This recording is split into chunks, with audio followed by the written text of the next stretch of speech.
I'm reading Chapter 6, entitled Awakening. Thelma Scace looked around from the dishpan in astonishment. Kevin had burst into the room, his hair wild, a dressing gown barely around him. "Kevin, you're up early. Was something wrong?" "No, Mum, are you all right?" "Of course I'm all right, though I'm nearly dead from surprise. How come you're up so early?" Kevin never got up on time, let alone early.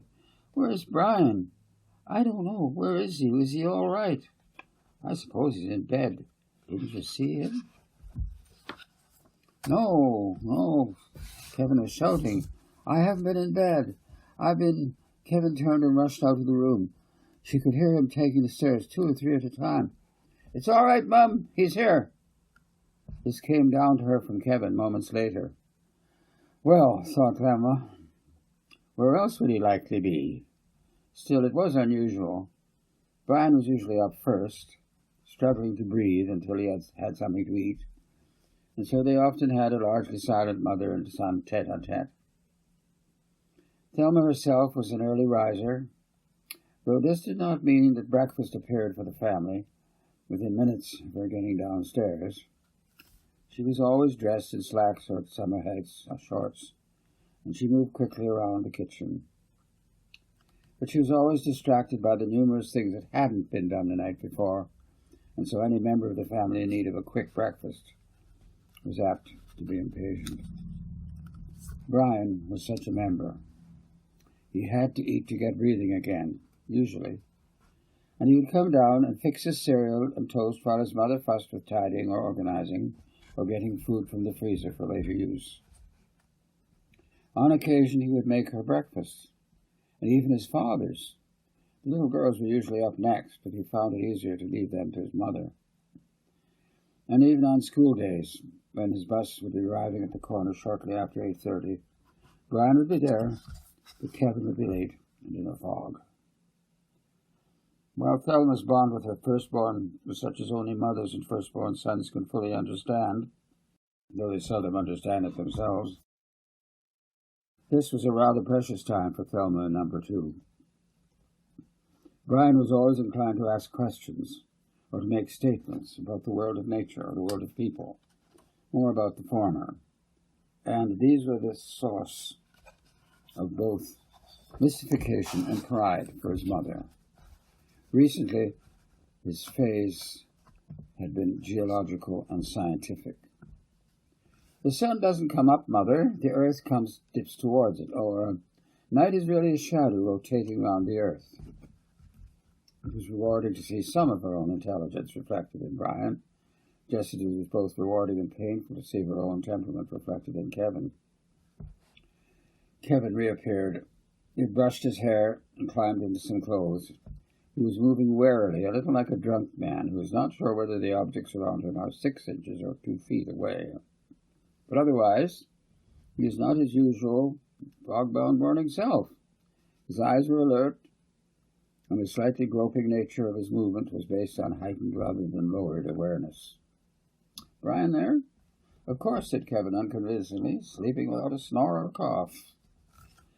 One admirable quality Thelma reflected was that Kevin was absolutely loyal to Brian and had always concerned for his well-being and safety. Brian had never ceased to be the baby to Kevin, bringing out the storehouse of his personality, things new and old. The girls had, in consequence, borne the full weight of Kevin's anger and jealousy, as he saw them in rivalry to his own place in his patient's affections. "That's good. I would have thought the fog would have bothered him last night." Kevin looked at his mother quietly and then set about finding himself some breakfast. He was not very good at this normally, but this morning his approach to life was suddenly calm. "Mummy?" "Yes." "Mummy, do you think when someone does something he shouldn't have, might he have dreams about it?" "Perhaps." Thelma foresaw Kevin reading Carl Jung as she herself had done as a strange teenager. You might at least get some self-awareness out of it. "Have you been having dreams?" "Oh, no. I was just wondering." "Morning, Kevin." His father strode in. Unusual to see you up and dressed so early." I'm going exploring today with Bart Card." Will you explore something for me and report back? What, Dad?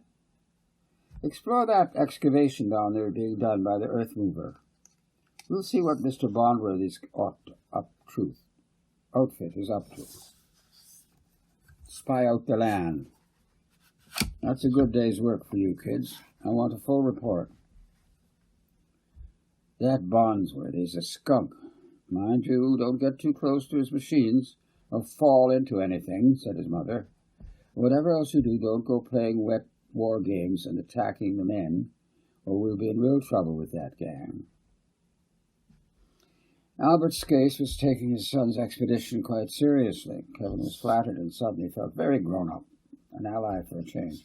Oh, hello, Brian. You're up late. Brian looked at his mother as he came out of the door. I'm sorry, Mum. Do you need some help? No, of course not. Kevin woke up thinking you weren't there, and finding he seems to have sobered him, wakened him, and made him human for breakfast time. Kevin scowled at the sarcasm. I had a really good sleep.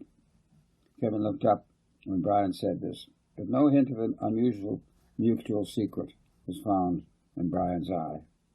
How's your chest? Said Thelma automatically. Nothing wrong with it at all. No sneezes neither. But yesterday you were snoring all over the place for the grasses. She turned and looked at him closely. There was no red in his eyes, no puffiness in his eyelids, no drip from his nose, and he was breathing through it instead of his mouth. Marvelous, she said. Let's hope it lasts.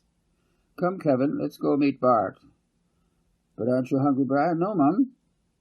Better have some tea anyway and toast. Are you going on this James Bond adventure with Kevin and Bart? Why, of course not. Why not?